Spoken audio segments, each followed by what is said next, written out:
a seat. Thank you. First off, what does it feel like walking out to that song? To the music? To the music! Never in my life did I ever think that this...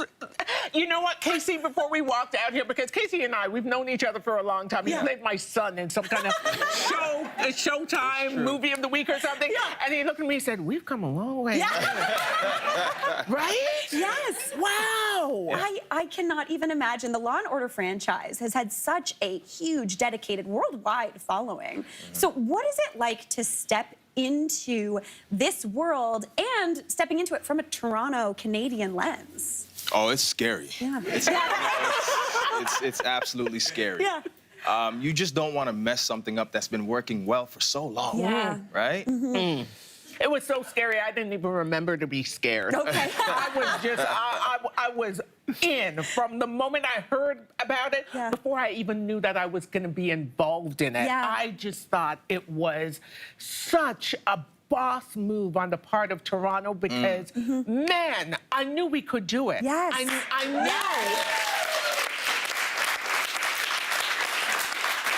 I knew that we had the talent, you know, in front of and behind the camera. I just thought that it was one of those things where you don't even know that the dream can get this big, and then someone offers it to you, and you go, yeah. Right. Yeah, duh. And based on season 1 and the beginning of season 2, I would say that we have the talent. Oh, we have the talent in the city. Absolutely.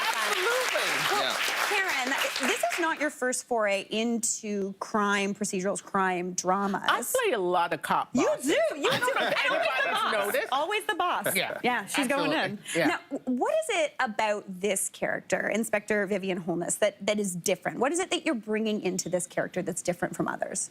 Well, first of all, I got to choose my name. Oh, did you really? Yeah, I did. That's not normal. No, you're not kidding. Yes, Bob. That's why she's the boss guy.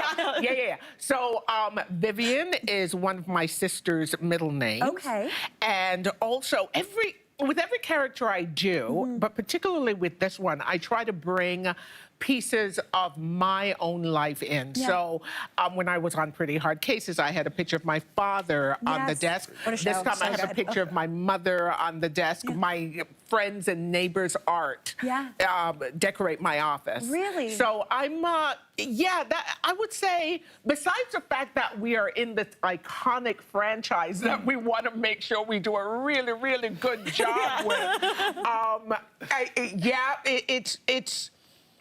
that's the thing that makes it different is that that the expectation was so high. That's the thing. There's an we expectation really wanted there. to meet it. Completely. Well, and exceed it. Totally. And speaking of expectation, K.C., you played Deputy Crown Attorney Theo Forrester. And that's the thing about Law & Order. It's half the episode's law and the rest is order. Yeah. So what is it that makes him stand out as a prosecutor in that Law & Order universe? Like, what was it that drew you to that role?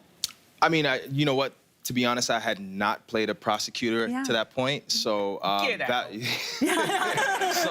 surgeon, FBI agent, all of that stuff. All that, so I wanted to see what it was like to play a prosecutor. Yeah. And it's something that my rep and I have always talked about.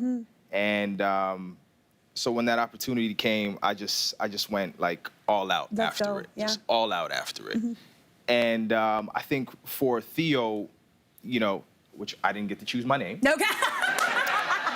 That's what I was given. You'll get there. You'll get there. Right? So, I think for me, I try to make sure that we're not mimicking. Yeah. Right? Yeah. That was the key for me. And as Karen, as does Karen, so do I. I try to bring something that is from my life experience to the role.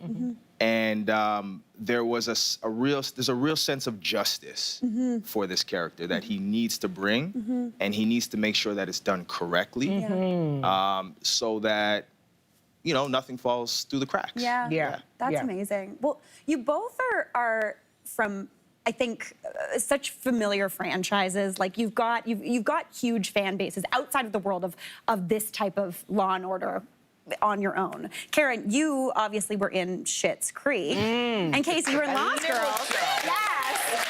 I mean, what is it like coming into this world, first off, having this background, these people who love you for your role in Schitt's Creek or your role in Lost Girl. Like, what is it like bringing those people over and having them have an expectation of you from those roles? But then you're going into this new thing. Is that ever scary for you as an actor? No, because I really, I trust the audience. Yeah. I think generally speaking, people are really smart. Yeah. And I think that they are gonna, they know that we're actors. Yeah. They know, and we know that we came into this in order to embody different characters. Yeah. And as long as we do our jobs well, they're gonna come with us. And you know, I mean, not everything is for it's for everybody. Totally. So, you know, I mean, if they can't, they can't. I mean, there'll be other stuff. But generally speaking, people are just like, oh, hell yeah. Yes. Yeah. Yes, I love that. That is so amazing. Honestly, you two have been doing such an amazing job. It's such a delight to watch. You're doing Toronto proud. You're doing Canada proud. So thank you so. Hey, Mary here. What did you think? Drop your comments below and don't forget to like and subscribe for more of the good stuff.